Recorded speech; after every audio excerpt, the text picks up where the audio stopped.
Hi friends, welcome back to my channel. ಇವತ್ತೊಂದು sweet ರೆಸಿಪಿನ ಮಾಡ್ತಾ ಇದ್ದೀನಿ. ಚಿಕ್ಕ ಮಕ್ಕಳಿಂದ ಹಿಡಿದು ದೊಡ್ಡವರು ಎಲ್ರಿಗೂ ಇಷ್ಟ ಆಗುತ್ತೆ. ಇದು ಯಾರು ಬೇಕಾದರೂ ಮಾಡ್ಬೋದು, ತುಂಬ ಸರಳವಾಗಿ ಮಾಡ್ಬೋದು, ತುಂಬ ಕಷ್ಟ ಏನಲ್ಲ. ಇದನ್ನು ನೋಡಿದರೆ ಇಷ್ಟು ಸುಲಭನಾ ಈ ಸ್ವೀಟ್ ಮಾಡೋದು ಅಂತ ಅಂತೀರಾ.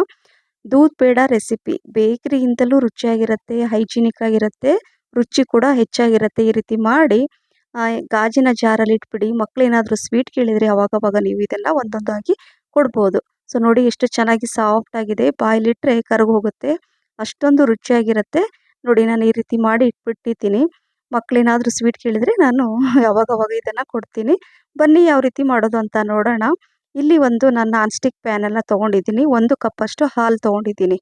ನೋಡಿ ಈ ಕಪ್ಪಲ್ಲಿ 1 ಕಪ್ಪಷ್ಟು ಹಾಲು, ಅದೇ ಕಪ್ಪಲ್ಲಿ 3/4 ಕಪ್ಪಷ್ಟು ಸಕ್ಕರೆ ಪುಡಿ, ಶುಗರ್ ಪೌಡರ್ ಹಾಕ್ಕೊಂಡಿದ್ದೀನಿ. ಸೇಮ್ ಅದೇ ಕಪ್ಪಲ್ಲಿ 1 ಕಪ್ಪಷ್ಟು ಮಿಲ್ಕ್ ಪೌಡರ್ ತೊಗೊಂಡಿದ್ದೀನಿ. ಸೇಮ್ ಅದೇ ಕಪ್ಪಲ್ಲಿ ಇನ್ನೊಂದು ಕಪ್ಪಷ್ಟು ಇದು ಕೂಡ ಮಿಲ್ಕ್ ಪೌಡರ್, ಅಂದರೆ 2 ಕಪ್ಪಷ್ಟು ಮಿಲ್ಕ್ ಪೌಡರ್ ಹಾಕೋಬೇಕು.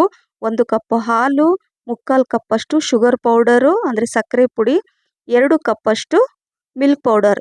ಸೇಮ್ ಒಂದೇ ಕಪ್ಪಲ್ಲಿ ನೀವು ತೊಗೊಂಡ್ರೆ ತುಂಬ ಚೆನ್ನಾಗಿ ಬರುತ್ತೆ, ಎಲ್ಲೂ ಫೇಲ್ ಆಗಲ್ಲ. ನೋಡಿ ಗ್ಯಾಸ್ ಫ್ಲೇಮನ್ನು ನಾನು ಆನ್ ಮಾಡಿಲ್ಲ, ಏನಿಲ್ಲ. ಇನ್ನು ಇದನ್ನು ಹಾಗೆ ಕಲಿಸ್ಕೋಬೇಕು. ಎಲ್ಲ ನೀಟಾಗಿ 1 ಗಂಟೆ ಇಲ್ಲದೆ ಇರೋ ರೀತಿಯಲ್ಲಿ ಕಲಿಸ್ಕೊಂಡು ನೋಡಿ ಪರ್ಫೆಕ್ಟಾಗಿ ಇದು ಮಿಕ್ಸ್ ಆಗಿದೆ. ಸೊ ಈಗ ಏನು ಮಾಡೋಣ ಅಂದರೆ, ಈಗ ಗ್ಯಾಸ್ ಫ್ಲೇಮನ್ನು ಆನ್ ಮಾಡಬೇಕಾಗತ್ತೆ. ಮೊದಲೇ ನೀವು ಗ್ಯಾಸ್ ಫ್ಲೇಮನ್ನು ಆನ್ ಮಾಡಿ ಇದನ್ನೆಲ್ಲ ಹಾಕಿದರೆ ಏನಾಗುತ್ತೆ, ಗಂಟಾಗ್ಬಿಡುತ್ತೆ. ಹಾಗಾಗಿ ಮೊದಲು ಇದನ್ನೆಲ್ಲ ಹಾಕ್ಕೊಂಡು ಚೆನ್ನಾಗಿ ಮಿಕ್ಸ್ ಮಾಡಿಕೊಂಡು ನಂತರ ಗ್ಯಾಸ್ ಫ್ಲೇಮನ್ನು ಆನ್ ಮಾಡಿ ಇದನ್ನು ಕಂಟಿನ್ಯೂ ಲೋ ಮೀಡಿಯಮ್ ಫ್ಲೇಮಲ್ಲೇ ಮಾಡ್ಕೋಬೇಕು. ಹೈ ಫ್ಲೇಮಲ್ಲಿ ಇಟ್ಕೊಂಡ್ರೆ ಸುಟ್ಟೋಗೋ ಚಾನ್ಸಸ್ ಇರುತ್ತೆ. ಹಾಗಾಗಿ ನೋಡಿಕೊಂಡು ಈಗ 1 ಟೀ ಸ್ಪೂನಷ್ಟು ತುಪ್ಪ ಹಾಕ್ಕೊಂಡಿದ್ದೀನಿ. ತುಪ್ಪ ಹಾಕ್ಕೊಂಡು ಕೂಡ ಸಿಮ್ಮಲ್ಲೇ ಇಟ್ಕೋಬೇಕು. ಇಟ್ಕೊಂಡು ಕಂಟಿನ್ಯೂ ಬಿಡದೆ ಇದನ್ನು ಮಿಕ್ಸ್ ಮಾಡ್ಕೋಬೇಕು. ಇದು ಏಲಕ್ಕಿ ಪುಡಿನ 4 ರಿಂದ 5 ಏಲಕ್ಕಿ ಪುಡಿ ಸ್ವಲ್ಪ ಜಜ್ಜಿಬಿಟ್ಟು ಹಾಕ್ಕೊಂಡಿದ್ದೀನಿ. ಹಾಕ್ಕೊಂಡು ನೀಟಾಗಿ ಮಿಕ್ಸ್ ಮಾಡ್ತಾನೆ ಇರಬೇಕು.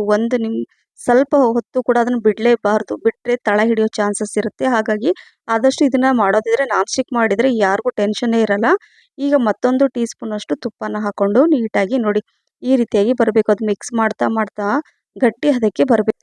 ನೋಡಿ ಈ ರೀತಿ ಕಂಟಿನ್ಯೂ ಮಿಕ್ಸ್ ಮಾಡ್ತಾನೆ ಇರಬೇಕು. ಇದು ಪರ್ಫೆಕ್ಟಾಗಿ ಈಗ ರೆಡಿ ಆಗ್ತಾ ಇದೆ. ನೋಡಿ ನಿಮ್ಗೆ ಏನು ಟೆನ್ಷನ್ನೇ ಇರಲ್ಲ, ತುಂಬ ಸರಳವಾಗಿ ಫಸ್ಟ್ ಟೈಮ್ ಮಾಡಿದ್ರೂ ಕೂಡ ಇದು ಫೇಲ್ ಆಗಲ್ಲ, ಅಷ್ಟು ಚೆನ್ನಾಗಿ ಬರುತ್ತೆ.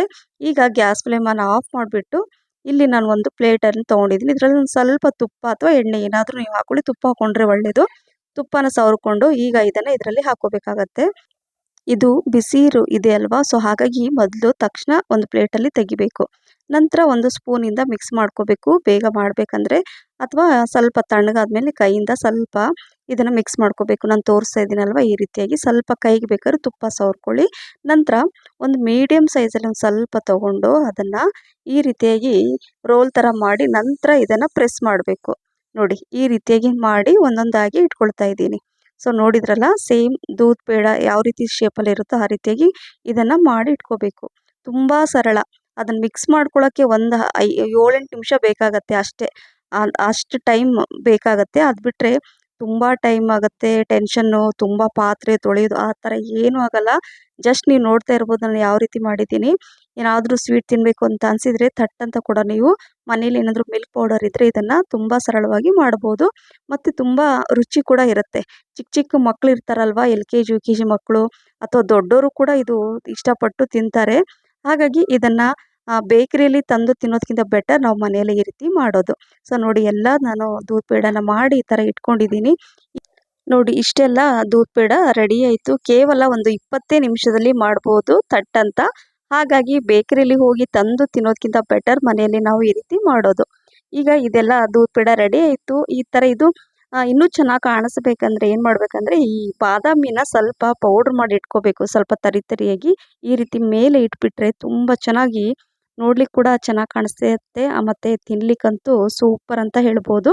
ಚಿಕ್ಕ ಮಕ್ಕಳಿಂದ ಹಿಡಿದು ದೊಡ್ಡವರು ಎಲ್ರಿಗೂ ಇಷ್ಟವಾಗುವಂಥ ಈ ರೆಸಿಪಿ ಒಮ್ಮೆ ಟ್ರೈ ಮಾಡಿ, ಖಂಡಿತವಾಗ್ಲೂ ಇಷ್ಟ ಆಗುತ್ತೆ. ನೋಡಿ ಈ ರೀತಿ ಏರ್ಟೈಟ್ ಬಾಕ್ಸಲ್ಲಿ ಹಾಕಿ ಇಟ್ಬಿಡಿ.